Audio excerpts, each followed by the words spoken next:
Today is Children's Day in Nigeria. There will be parades, school performances, speeches about the future. But across the country, many Nigerian children are growing up inside fear. Some cannot go to school. Some sit in overcrowded classrooms with no teachers, no desks, and no electricity. And some who do make it to school are terrified they may not return home safely. Because in Nigeria today, education is no longer just about learning. For many families, it has become a question of survival. I am Judith Trust, and this is 5 Minutes Around the World. In many parts of Nigeria, childhood is being shaped by insecurity, poverty, and educational collapse. According to UNICEF, Nigeria has one of the highest numbers of out of school children in the world, more than 18 million children. Roughly one in every three Nigerian children is not in school. And even for children who are enrolled, safety is no longer guaranteed. Over the last decade, schools across Nigeria have repeatedly become targets for kidnappings and attacks. From Chibok in 2014, where more than 270 schoolgirls were abducted, to Dapchi, Kankara, Jangebe, Kuriga, and more recent incidents in parts of Oyo State. The fear has spread beyond one region. Children are being taken from classrooms. Parents are withdrawing their children from school. Teachers are fleeing unsafe communities. And in some areas, children now learn under trees because schools were either destroyed or abandoned. When schools close, the consequences do not stop with just education. Child labor rises, child marriage rises, poverty deepens across generations because education is not just about literacy, it is protection, opportunity, and stability. And when children lose access to it, societies lose more than classrooms, they lose entire futures. The Nigerian government has repeatedly promised to improve education and security, but the numbers tell a harder story. Nigeria consistently falls below UNESCO's recommended benchmark for education funding. Many public schools remain underfunded, understaffed, and poorly equipped. Meanwhile, insecurity continues to spread faster than protection systems. After major school kidnappings, temporary outrage follows. Press statements, security meetings, promises of reform.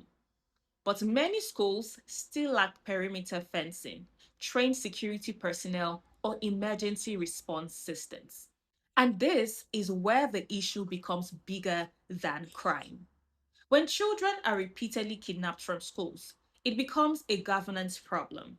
And this fear is no longer limited to just one part of Nigeria. Parents across the country are asking the same question.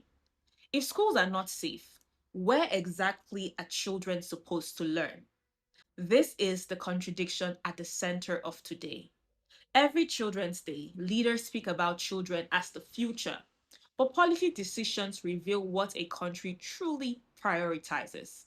Because children do not experience governance through speeches, they experience it through classrooms, through safety, through nutrition, through whether they can dream beyond survival. And right now, so many Nigerian children are adapting to instability instead of being protected from it. The long term consequences are enormous. According to the World Bank, countries that fail to educate children lose billions in future productivity and economic growth.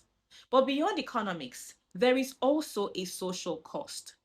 Children who grow up without stable education are more vulnerable to exploitation, unemployment, violence, and political manipulation later in life. And insecurity in education creates a dangerous cycle.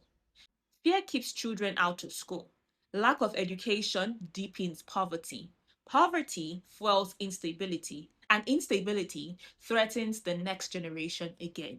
If government has any core obligation, it is this: children must be safe enough to learn.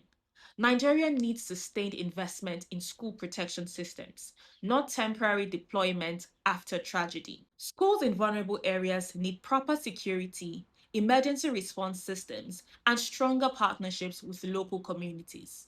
But safety alone is not enough. Education funding must increase transparently. Teachers must be trained and retrained. Public schools must be rebuilt and properly equipped.